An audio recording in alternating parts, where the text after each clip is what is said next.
ছি, এটা আপনি কি করছেন? ভালো করে দেখো, আমার সঙ্গে হোটেলে যাবে? অসভ্য, তোমার লজ্জা করে না এভাবে বলতে? কন্ডাক্টর, প্লিজ আমার কথা শুনুন। দেখুন না, এই লোক পা উপরে রেখেছে আর নোংরা নোংরা কথা বলছে। এভাবে মেয়েদের ডিস্টার্ব করবেন না, আপনার পা নিচে নামান। ঠিক আছে, নামাচ্ছি। আমার কাছে অনেক টাকা আছে। এটা কি রকম ব্যবহার করছো তুমি আমার সঙ্গে বারবার? কন্ডাক্টর, এনাকে বাস থেকে নিচে নামিয়ে দিন।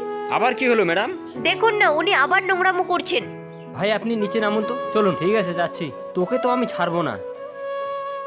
আগে যদি জানতাম আপনি এখানে ইন্টারভিউ দিতে এসেছেন তাহলে আমি কখনোই আসতাম না। Good afternoon, madam. Ma'am. Good afternoon. তুমি তোমার সিভি দেখাও। ম্যাডাম আপনি এটা কি করলেন? কারণ তুমি এক নম্বরের বেয়াদব। আজকে আমি ওই বাসেই ছিলাম যেখানে তুমি ওর সঙ্গে খারাপ ব্যবহার করেছিলে। আজকে আমার গাড়ি খারাপ হয়ে গেছিল, তাই তো আমি বাসে ট্রাভেল করছিলাম। তুমি কালকে থেকে জয়েন করতে পারো। Thank you madam. গার্ড, ওনাকে আমার অফিস থেকে বের করে দাও।